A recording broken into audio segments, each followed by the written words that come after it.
In the quiet autumn of 1974, a story began that would curdle the blood of a small English town and baffle investigators for decades. 5 university students, bright, adventurous, and full of life, packed their bags for a weekend camping trip.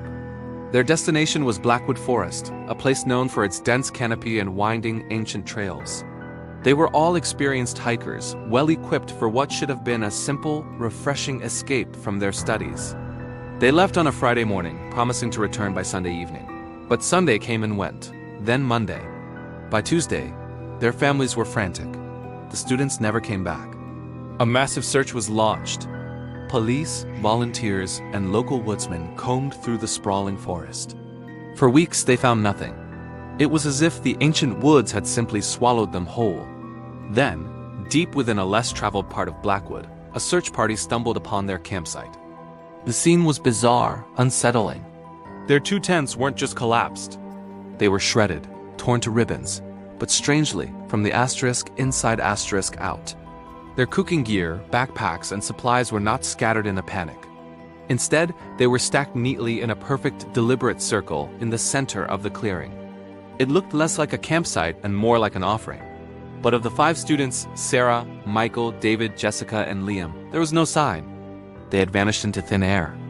Amidst the strange arrangement of their belongings, investigators found one crucial item left behind: a 35mm camera belonging to Sarah, the group's aspiring photographer. Hope surged through the search party. Perhaps the photos would hold a clue, a lead, anything to explain what had happened. The film was rushed to the police lab for development, the entire town holding its breath. The first dozen photos were exactly what you'd expect. They painted a picture of a happy, normal camping trip. There were shots of Michael and David goofing off while setting up a tent, Jessica smiling as she stirred a pot over the campfire, Liam pointing at a map with a determined look. There were beautiful landscapes of the golden autumn leaves and candid moments of laughter shared between friends.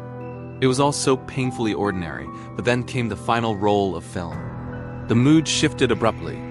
The photos were taken at night, illuminated only by the harsh, direct flash of the camera.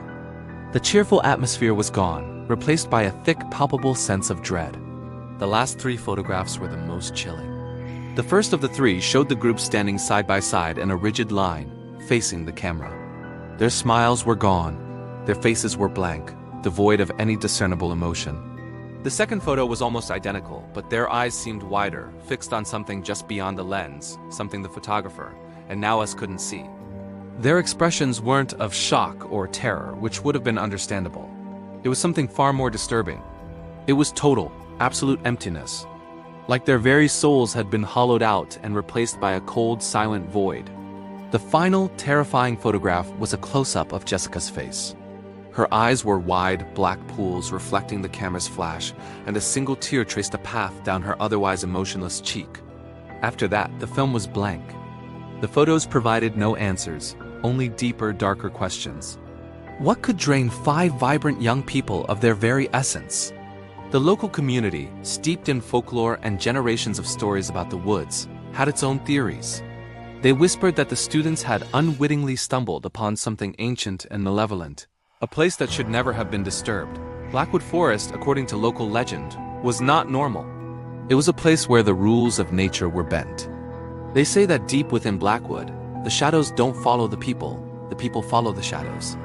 Old tales spoke of an ancient ritual site hidden among the gnarled oaks, a place where the veil between worlds is thin.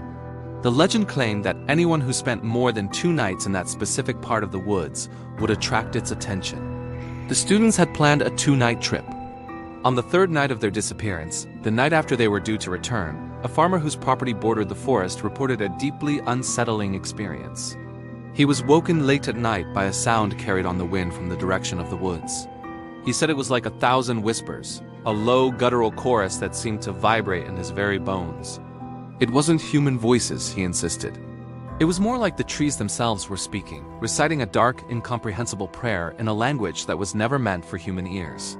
He locked his doors and didn't step outside until the sun was high in the sky the next morning. When he told the police, they dismissed it as the wind or his imagination.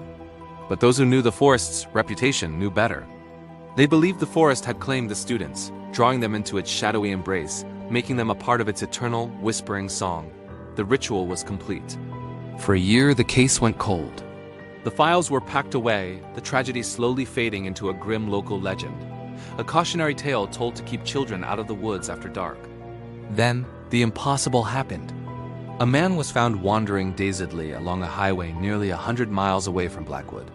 He was disheveled, malnourished, and completely nonverbal.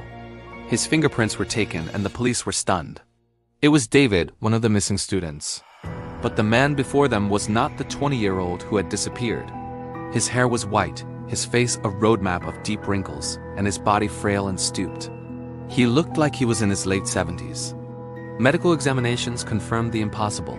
In the 12 months he was missing, his body had aged nearly 50 years. David could not speak. He seemed trapped inside his own mind, his eyes holding a distant, haunted look. He spent the remainder of his short life in a psychiatric facility, unresponsive to any therapy or questioning. His only activity was drawing. Over and over with whatever he could find, a pen, a crayon. Even his own food, he drew the exact same symbol, a simple rectangular door. A door with no handle, no hinges, and no way to open it. He drew it thousands of times until his death just 2 years later from what doctors called complications of old age. What did the door represent? Was it an exit he couldn't find? Or an entrance to the place where his friends were still trapped? We may never know. To this day, the Blackwood Forest is a restricted zone, fenced off and patrolled. The official reason is environmental preservation, but the locals know the truth. They say it's to keep people out, and to keep whatever is in there in. Some say on quiet autumn nights, if you listen closely at the edge of the woods, you can still hear the whispers. They say the 5 friends aren't truly gone. They are still there, their empty forms wandering among the trees, waiting. Waiting for the next group of curious travelers to light a campfire and awaken the ancient shadows of Blackwood. Thank you for joining us in the Dark Archives. If you want to explore more unsolved mysteries that history prefers to forget, make sure to subscribe and turn on notifications. We have many more stories to unearth.